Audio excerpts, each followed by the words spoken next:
Herkese merhabalar. Bugün çok güzel bir seriyle daha karşınızdayım. Bugün Stanley Parable oynuyoruz. Bu oyunda bizi neler bekliyor hepsini sizinle birlikte görmüş olacağız.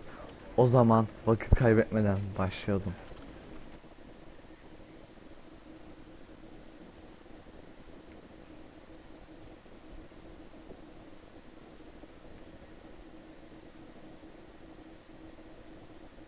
Ve başlıyoruz. İşte bu Stanley isimli bir adamın hikayesidir. Stanley büyük bir binadaki firma için işçi $420 çalışıyordu. İşçi 427'nin işi basitti. 427 numaralı uygulamasının başına geçebiliyor. Yeniden masasındaki bir monitörden gelir ama hangi tuşla ve tuşla hangisi? Güzelmiş. İşte bu, every month of every year.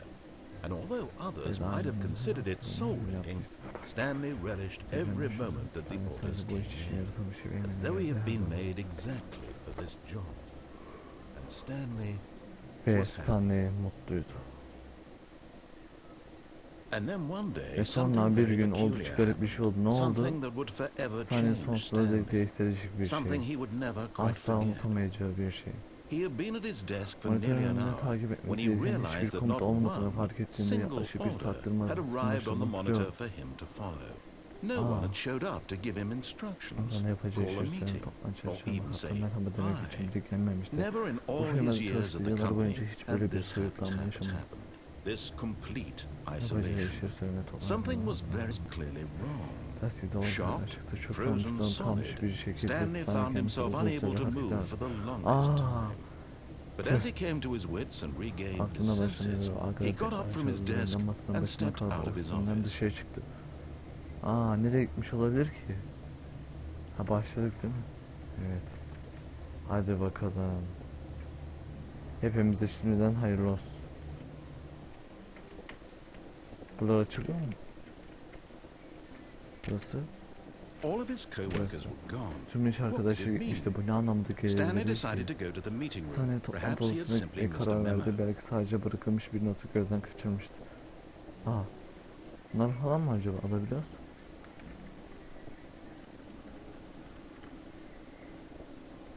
Tam da okunmuyor ki ya.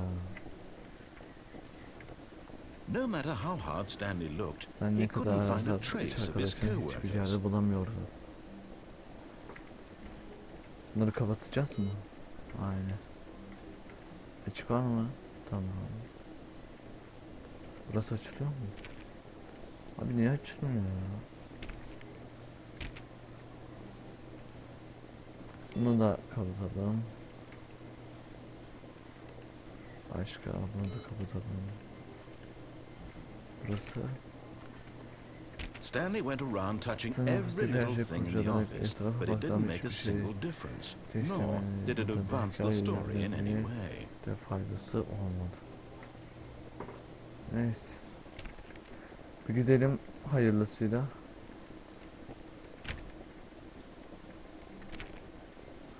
Hiçbir yer açılmış. When Stanley came to a set of two open doors, he entered the door on Soldaki his left. kapıdan girmiş. Belki ben sağdaki kapıdan gireceğim. Neyse sağdaki kapıdan girelim. This was not the correct way to the meeting room, Ben and doğru Stanley yolu knew değil. it perfectly well. Stanley'de Perhaps he wanted to stop by the employee lounge first, just to admire it. Görmek istemişti sırf hayran kalmak için. Bunlar açılıyor mu? Hiçbir yer açılmıyor ki ya.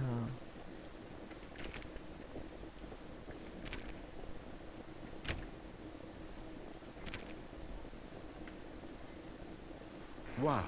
Yes. This room. Evet o oda ne güzel bir What a oda. beautiful Harika room. dedi ya, harika. What a gorgeous, gorgeous room. Thank goodness Stanley had taken this detour on his way to the meeting room. Life without having experienced this room was now too horrible even to consider. But eager to get back to business, Stanley took the first open door on his left. İlk kapıya yöneldi. Şunları açılıyor mu? Niye açılmıyor ya? Ha buradan mı girmiş? Neyse ben bir buradan gireyim. Oo. Stanley was so bad at following directions, it's incredible he wasn't fired years ago. Kurulmamış olması bir mucize. Buradan bir şey alabiliyor muyum?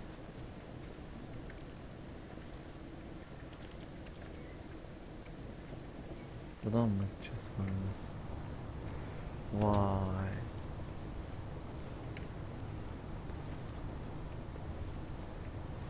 Buraya mı geldiniz? Look, Stanley, I think perhaps we've gotten off on the wrong foot Sanırım here. birbirimize biraz I'm not haksızlık your ettik. enemy, really. Ben senin düşmanın değilim. I realize that investing your trust in someone else can be difficult, but the fact is that the story has been about nothing but you all this time. There's someone you've been neglecting, Stanley. Someone you've forgotten about.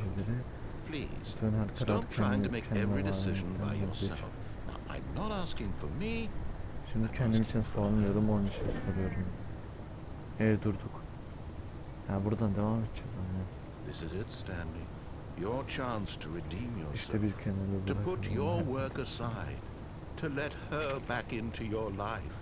She's been waiting. Kapandı, tamam.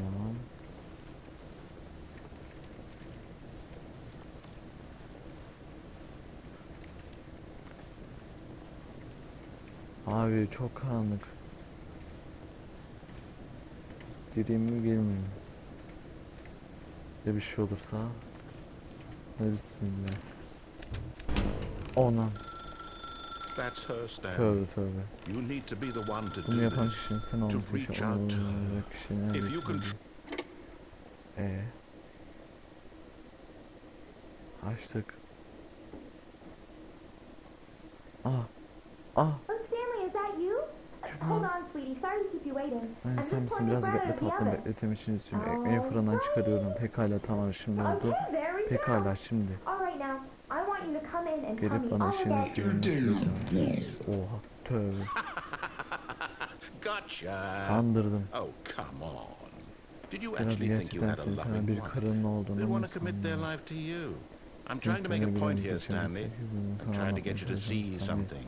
Come inside. Let me show you what's really İçeri gel, going sana on gerçekten here. ne olup bittiğini göstermeme izin ver. Adam falan gitmeyeceğiz mi? Gelelim bana. Sıraları This is a very sad story about the death of a man named Stanley. nasıl bir tasarlamadır, şuraya bak. Günaydın işte 427. Klavye tarafındaki dizeye bas. Stanley is quite a boring fellow. He has a job that demands nothing of him. And Kendisine every hiçbir şey button that he beklenmeyen bir pushes işe is a sahip reminder of the ve her tuş inconsequential kendine nature bir hayır of his olmayan varlığını existence. hatırlatan bir nüanstır.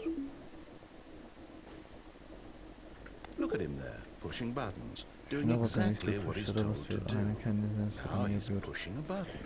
Şimdi Now öyle he's giyiniyor, eating şimdi lunch. evine gidiyor, şimdi Now işe geri he's geliyor. going home. Now he's Ah. coming back to work. One Ne might even yapacağız? feel sorry for him, except that Hayır, he's chosen kendisi this seçmiş life. olmasaydı birileri onun bu haline üzülebilirdi.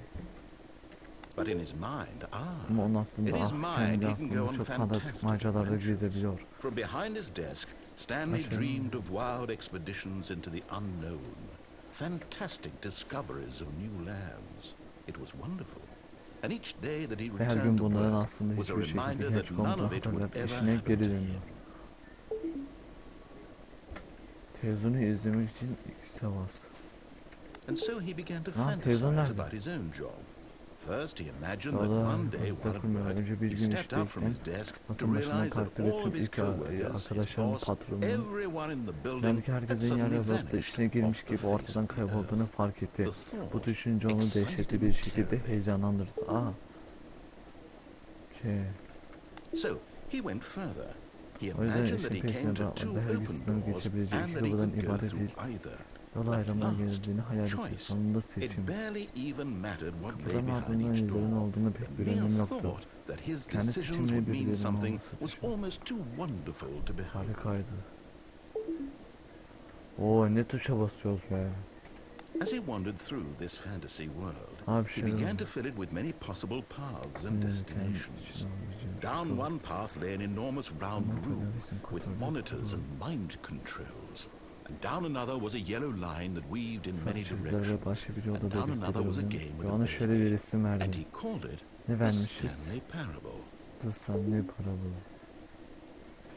Bunun için It was such a wonderful fantasy, harika and bir so in his head fantasiydi. he Bu yüzden relived it kalite again, yaşadı and onu. then again, Sonra and tekrardan again, ve over and tekrardan over, ve tekrardan. wishing beyond hope that it would never end, that he might Her always zaman böyle feel özgür this free. hissedene dek. Surely there's an answer down some new path, mustn't Elbet there yeni bir be? yolda başka Perhaps if he var. Öyle değil played mi? just one Belki more time. bir kez daha oynasa. Allah. But there is no answer.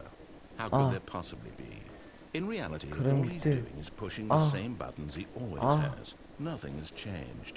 The Ne longer he oluyor spends oğlum? here, the more invested he gets. Daha The çok more he özgürlükle, forgets daha which çok life kafasını is the real topladıkça one. hangi hayatın gerçek olduğunu daha çok karıştırıyor oğlum. Canım. And Nasıl I'm oldu? trying to tell him this. That in this world he Ve can ben de never şunu be söylemeye anything çalışıyorum but ki an bu dünyada observer. kendisi gözden That as long as he başka bir remains şey here, olamaz. he's slowly Yani killing burada himself. durduğu sürece kendisini He won't yavaş listen to öldürmekten me. başka bir He şey won't yapmıyor. stop. Ama Here, beni watch hiç this. dinlemiyor. Stanley, the next time the screen asks you to push a button, do Çabuk not olacaksın, do bunu it. yapma. You see? Can he just not hear Yani me? beni duyamıyor. How can I Tadı tell him in a geçebilir way her that he'll saniye birlikte. understand that every Ve second he adım adım remains yaklaşıp here, onu he's anlayabilir. electing to Nasıl kill himself? anlatabilirim ki? How can I get him to see what I see? How can I make him look at himself? Allah. Abi ben gitmek istiyorum ama.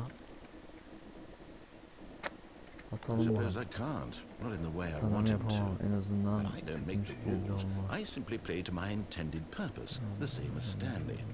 We're not so different, I suppose. I'll try once more to convey all this to him.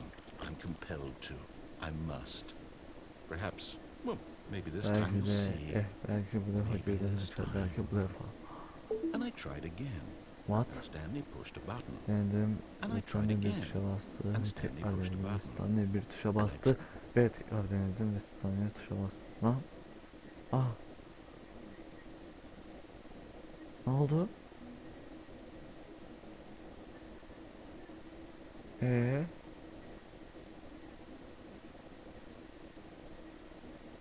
Niye baştan başlatıyorsun? Ya. Saçmaladın ama he. Şuraya bak. Ya hayır ya. Tüh. All of his co-workers were gone. What could it mean? Al işte Stanley ya. decided to go to the meeting room. Perhaps he had simply missed a memo.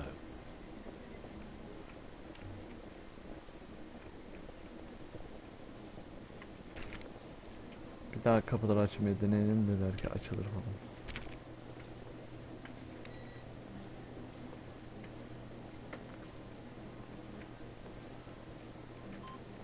Ha? Evet. Ben ne güzel orada gelmiştim.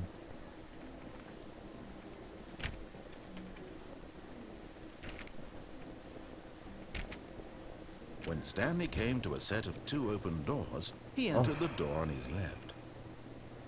Tam bu sefer soldan gidelim hadi.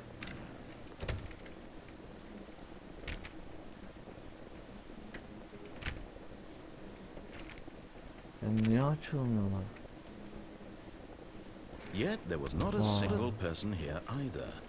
Burada Feeling hiç a wave kimse of yoktu. disbelief, Stanley decided to go up to his boss's office, hoping he might find an Patronun answer ofisine there. gitmeye karar verdi. Diyorsun değil mi? Aynen.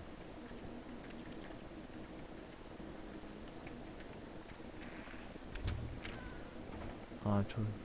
Oh no, not again. I won't be part of this. I'm not going to encourage you. I'm not going to say anything at all. I'm just going to be patient and wait for you to finish whatever it is you enjoy doing so much in this room. Please take your time. Ben keyfine bak. Coming to a staircase, Stanley walked upstairs to his boss's office. Ben tam tersini yapacağım. Bu sefer aşağıdan yani. Şunu. Az zıplayamıyoruz daha. Buradan falan. Geçemedim. But Stanley just couldn't do it. Ah. He considered the possibility of facing his boss, admitting he had left his post during work hours. He might be fired for that. And in such a competitive economy, why had he taken that risk? All because he believed everyone had vanished? His boss would think he was crazy. And then something occurred to Stanley. Maybe, he thought to himself, maybe I am crazy. All of my co-workers blinking mysteriously out of existence in a single moment for no reason at all. None of it made any logical sense. And as Stanley pondered this, he began to make other strange observations. For example, why couldn't he see his feet when he looked down? Why did doors close automatically behind him wherever he went? And for that matter, these rooms were starting to look pretty familiar. Were they simply repeating? No, Stanley said to himself, this is all too strange. This can't be real. And at last, he came to the conclusion that had been on the tip of his tongue. He just hadn't found the words for it. I'm dreaming! He yelled. This is all a dream. Oh, what a relief Stanley felt to have finally found an answer, an explanation. His co-workers weren't actually gone. He wasn't going to lose his job. He wasn't crazy. He thought to himself, I suppose I'll wake up soon. I'll have to go back to my boring real-life job pushing buttons. I may as well enjoy this while I'm still lucid. So, he imagined himself flying and began to gently float above the ground. Then he imagined himself soaring through space on a magical star field, and it too appeared. It was so much fun, and Stanley marveled that he had still not woken up. How was he remaining so lucid? And then perhaps the strangest question of them all entered Stanley's head. One he was amazed he hadn't asked himself sooner. Why is there a voice in my head dictating everything that I'm doing and thinking?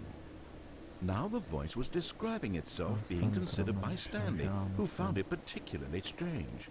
I'm dreaming about a voice describing me, thinking about how it's describing my thoughts, he thought. And while he thought it all very odd, and wondered if this voice spoke to all people in their dreams, the truth was that, of course, this was not a dream. How could it be? Was Stanley simply deceiving himself, believing that if he's asleep, he doesn't have to take responsibility for himself? Stanley is as awake right now as he's ever been in his life. Now, hearing the voice speak these words was quite a shock to Stanley. After all, he knew for certain, beyond a doubt, that this was in fact a dream. Did the voice not see him float and make the magical stars just a moment ago? How else would the voice explain all that? This voice was a part of himself too. Surely, if he could just... He would prove it. He would prove that he was in control, that this was a dream. So he closed his eyes gently, and he invited himself to wake up. He felt the cool weight of the blanket on his skin, the press of the mattress on his back, the fresh air of a world outside this one. Let me wake up, he thought to himself. I'm through with this dream. I wish it to be over. Let me go back to my job. Let me continue pushing the buttons. Please, it's all I want. I want my apartment, and my wife, and my job. All I want is my life exactly the way it's always been. My life is normal. Hayatım normal, ben normalim. Her şey çok güzel olacak. Everything will be fine. I am okay. Sıkıntım yok. Yine aynı yerdeyiz. Stanley began screaming. Please, someone wake me up. My name is Stanley. I have a boss. I have an office. I am real. Please, just someone tell me I am real. I must be real. I must be. Can anyone hear my voice? Who am I? Who am I? And everything went black.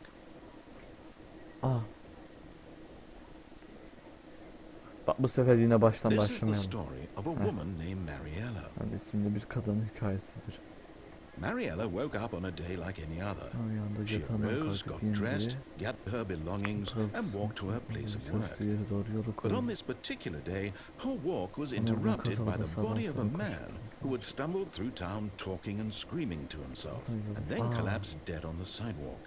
And although she would soon turn to go call for an ambulance, for just a few brief moments she considered the strange man. Çok kısa bir an He was için obviously karavanın crazy. düşündü. This much she knew. Çıldırmıştı, bu kadarı Everyone knows belliydi. what crazy Herkes people yerlerin look nasıl like. göründüğünü And bilir. in that moment she thought to herself how lucky she was İşte o to anda be kendi normal. kendine normal I olduğu am için sane. şans olduğunu I düşündü. am in control of my Aklım mind. elimde, aklım I kontrolümde, know ben what bunu is real gerçekten ne and değildir what bilmiyorum. isn't. It was comforting to think this, and in a certain way, seeing this man made her feel better. But then she remembered the meeting she had scheduled for that day, the very important people whose impressions of her would affect her career, and by extension, the rest of her life. She had no time for this, so it was only a moment that she stood there, Bir an için staring orada down at durup the yerde body, yatan Jess'e baktı. and then she turned and ran. Sana arkasının önüne koşmaya başladı. Abi. Ya bir daha bizi mi başlatıyorsun? Bak hayır yapma bak. Ne olur yapma. Oyun ne olur yapma. Allah senin belanı ya. Ya onca geldim. Ya bir daha niye yine baştan başlatıyorum? Ya böyle bir şey olabilir mi ya? Of. Neyse buradan kaydedelim de arkadaşlar.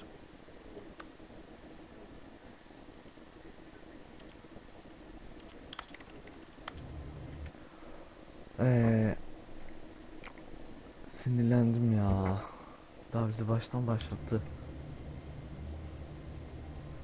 Of.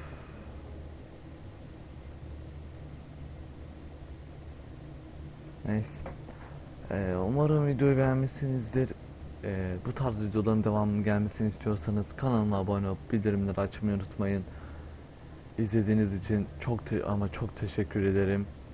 Görüşmek üzere. Hoşça kalın.